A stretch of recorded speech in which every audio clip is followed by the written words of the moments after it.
नमस्कार दोस्तों, आज वैशाख पूर्णिमा के अवसर पर मैं आप सभी के समक्ष श्री सत्यनारायण भगवान की कथा प्रस्तुत कर रही हूँ। आइए शुरू करते हैं। बोलो सत्यनारायण भगवान की जय। एक बार नैमिषारण्य में तपस्या करते हुए शौनकादि ऋषियों ने सूत जी से पूछा कि जिसके करने से मनुष्य मनोवांछित फल प्राप्त कर सकता है, ऐसा व्रत या तप कौन सा है। सूत जी ने कहा कि एक बार श्री नारद जी ने भी श्री विष्णु भगवान से ऐसा ही प्रश्न किया था। तब श्री विष्णु भगवान ने उनके सामने जिस व्रत का वर्णन किया था वही मैं आपसे कहता हूँ। प्राचीन काल में काशीपुरी में एक अति निर्धन और दरिद्र ब्राह्मण रहता था। वह भूख प्यास से व्याकुल हो भटकता फिरता था। एक दिन उसकी दशा से व्यथित होकर भगवान विष्णु ने बूढ़े ब्राह्मण के रूप में प्रकट होकर उस ब्राह्मण को सत्यनारायण व्रत का विस्तार पूर्वक विधान बतलाया और अंतर्धान हो गए। ब्राह्मण अपने मन में श्री सत्यनारायण व्रत करने का निश्चय करके घर लौट आया और इसी चिंता में उसे रात भर नींद नहीं आई। सवेरा होते ही वह सत्यनारायण भगवान के व्रत का संकल्प करके भिक्षा मांगने के लिए चल दिया।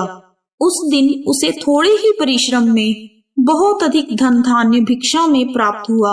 सायंकाल घर पहुंचकर उसने बड़ी श्रद्धा के साथ श्री सत्यनारायण भगवान का विधि पूर्वक पूजन किया। भगवान सत्यदेव की कृपा से वह थोड़े ही दिनों में धनवान हो गया। वह जब तक जीवित रहा तब तक महीने के महीने श्री सत्यनारायण भगवान का व्रत और पूजन करता रहा।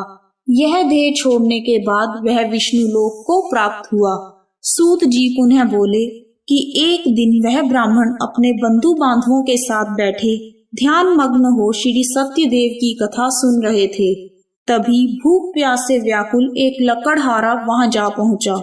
वह भी भूख प्यास से व्याकुल कथा सुनने के लिए बैठ गया। कथा की समाप्ति पर उसने प्रसाद ग्रहण किया और जल पिया। फिर उसने ब्राह्मण से इस कथा के बारे में पूछा और उसने बताया कि यह सत्यनारायण जी का व्रत है जो मनोवांछित फल देने वाला है। पहले मैं बहुत दरिद्र था, इस व्रत के प्रभाव से मुझे यह सब वैभव प्राप्त हुआ है। यह सुनकर लकड़हारा बहुत प्रसन्न हुआ और मन ही मन श्री सत्यनारायण भगवान के व्रत और पूजन का निश्चय करता हुआ लकड़ी बेचने के लिए बाजार की ओर चल पड़ा। उस दिन लकड़हारे को लकड़ियों का दुगना दाम मिला। उन्हीं पैसों से उसने केले, दूध, दही आदि सभी पूजन की सामग्री खरीद ली और घर चला गया। घर पहुंचकर उसने अपने परिवार और पड़ोसियों को बुलाकर विधि पूर्वक सत्यनारायण भगवान का पूजन किया। सत्यनारायण की कृपा से वह थोड़े ही दिनों में संपन्न हो गया।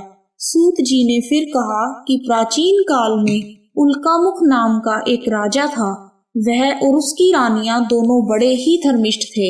एक समय राजा रानी भद्रशीला नदी के किनारे श्री सत्यनारायण भगवान की कथा सुन रहे थे कि एक बनिया भी वहां आ पहुंचा।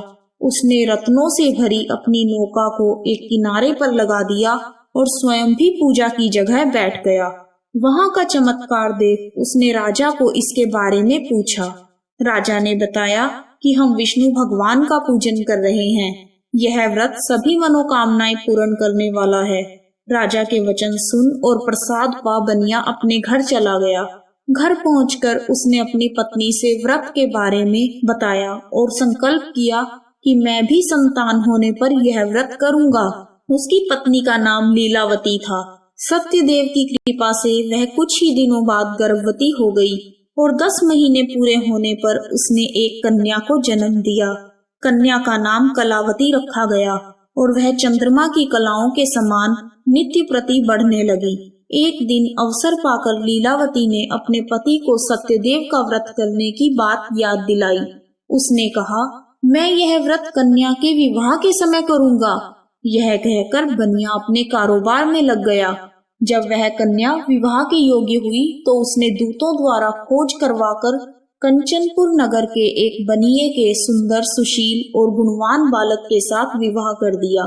फिर भी बनिए ने सत्यनारायण भगवान का व्रत नहीं किया।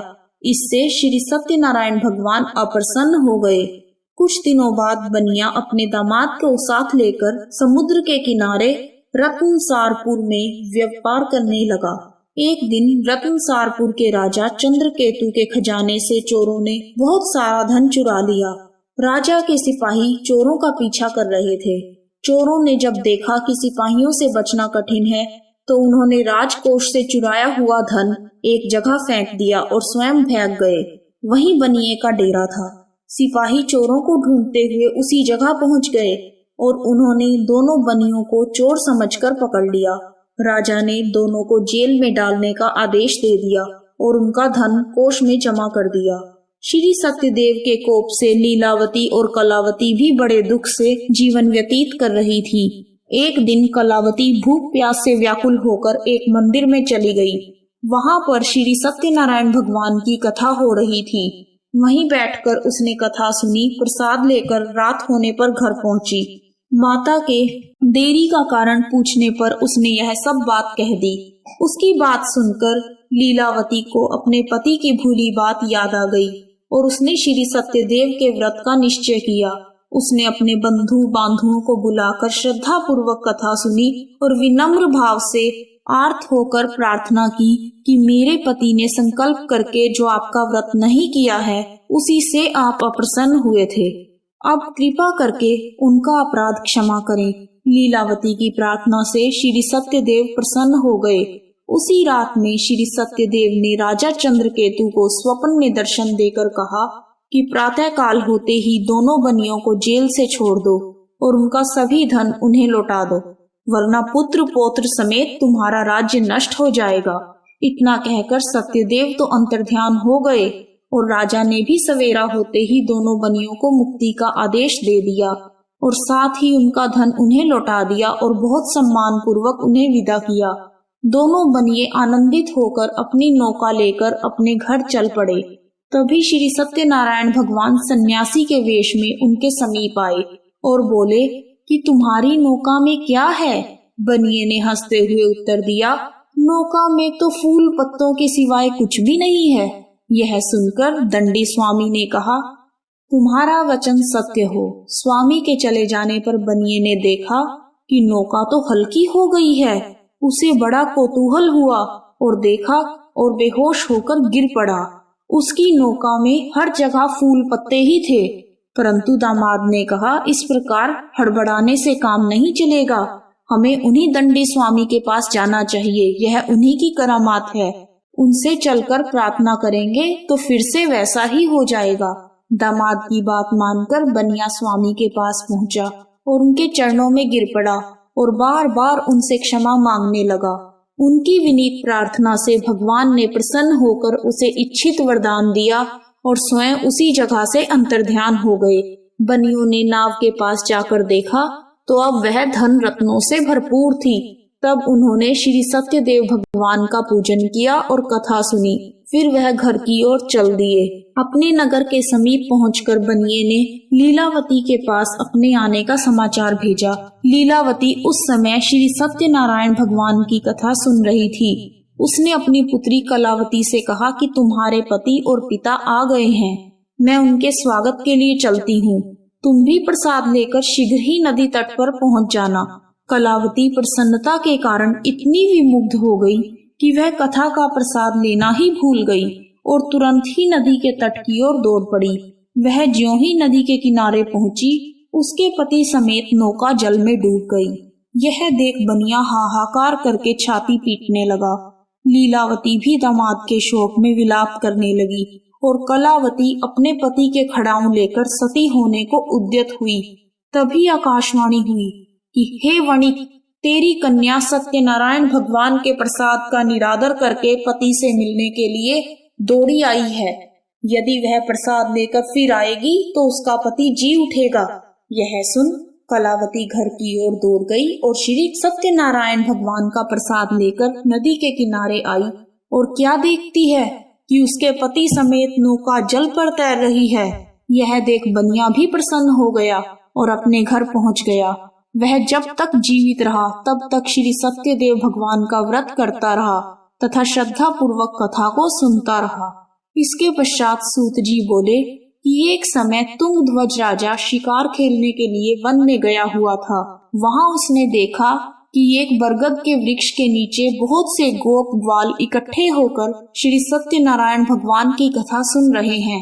राजा ने न तो सत्यनारायण भगवान को नमस्कार किया और न ही पूजन के पास गया।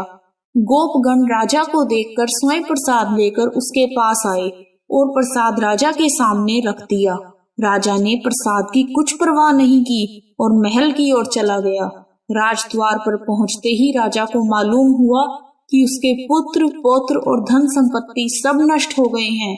उसे वन की घटना स्मरण हो आई और उसने विचार किया कि श्री सत्यदेव के प्रसाद का निरादर करने के कारण मुझे यह दुख प्राप्त हुआ है।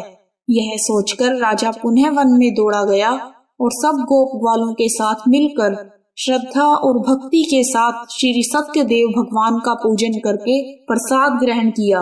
इसके बाद वह जब घर पर लौट आया तो उसके मृत पुत्र पौत्रादि सभी जी उठे और नष्ट हुई संपत्ति भी ज्यों की त्यों हो गई। तब से राजा जीवन भर समय समय पर श्री सत्यदेव भगवान का पूजन और व्रत करता रहा। जय श्री सत्यनारायण भगवान। इस प्रकार श्री सत्यनारायण भगवान की कथा पूर्ण हुई। कहानी सुनने वालों का भी भला और सुनाने वालों का भी भला।